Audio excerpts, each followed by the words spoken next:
หน้า206ตั้งแต่สาธุสาธุอานันทาติอิทังปนะภควาอายสมันตังอานันทังสัมปหังเสนโตอาหาเป็นต้นไปส่วนพระผู้มีพระภาคเจ้าเมื่อจะทรงทำให้ท่านพระอานนท์รื่นเริงจึงได้ตรัสพระดำรัสนี้ว่าดีละดีละอานนท์ก็แลครั้นทรงประทานสาธุการแล้วเมื่อจะทรงแสดงธรรมยอมรับเอาอาการอย่างหนึ่งในบรรดาอาการทั้งสองจึงได้ตรัสว่าดูก่อนอานนท์พวกเธอเป็นสัตบุรุษชนะวิเศษแล้วพวกเพื่อนสหพรหมจารีชั้นหลังจักดูหมิ่นข้าวสาลีและข้าวสุกที่ระคนด้วยเนื้อในคำว่าตุมเหหีเป็นต้นนั้นมีอธิบายดังต่อไปนี้วงเล็บพระผู้มีพระภาคเจ้าตรัสว่าดูก่อนอานนท์ในคราวทุพพิกภัยคือในคราวที่มีก้อนข้าวอันหาได้ยากอย่างนี้พวกท่านเป็นสัตบุรุษชนะวิเศษแล้วด้วยความเป็นผู้ประพฤติเบานี้และด้วยธรรมอันเป็นเครื่องขูดเกลานี้ถามว่าพวกเธอชนะอะไร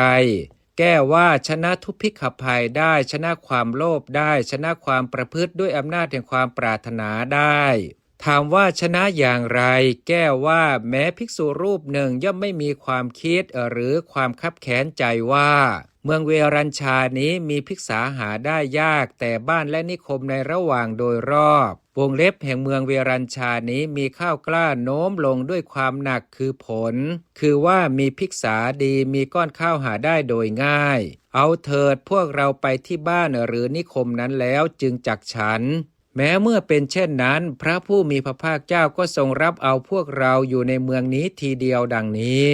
ทุพพิกภัยอันภิกษุเหล่านั้นชนะได้แล้วคือครอบงำได้แล้วได้แก่ให้เป็นไปในอำนาจของตนแล้วด้วยอาการอย่างนี้ก่อนถามว่าชนะความโลภได้อย่างไรแก้ว่าแม้ภิกษุรูปหนึ่งไม่ได้ทำให้ราตรีขาดด้วยอำนาจแห่งความโลภว่า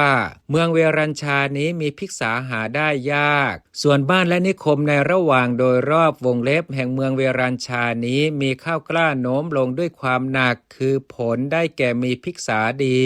มีก้อนข้าวหาได้โดยง่ายเอาเถิดพวกเราจะพากันไปฉันที่บ้านและนิคมนั้นหรือไม่ได้ทำให้พรรษาขาดด้วยคิดว่าพวกเราจะเข้าจำพรรษาในบ้านและนิคมนั้นในพรรษาหลังดังนี้ความโลภอันภิกษุเหล่านั้นชนะได้แล้วด้วยอาการอย่างนี้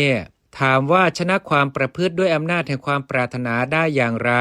แก้ว่าแม้ภิกษุรูปหนึ่งไม่ได้ให้ความปรารถนาเห็นปานนี้เกิดขึ้นเลยว่าเมืองเวรัญชานี้ภิกษาหาได้ยากและมนุษย์ทั้งหลายนี้ย่อมไม่สำคัญพวกเราแม้ผู้พักอยู่ตั้ง2-3 เดือนในคุณอะไรเลยฉะนั้นหนอพวกเราทำการค้าคุณธรรมวงเล็บอวดอุตริมนุสธรรมคือประกาศซึ่งกันและการแก่มนุษย์ทั้งหลายอย่างนี้ว่า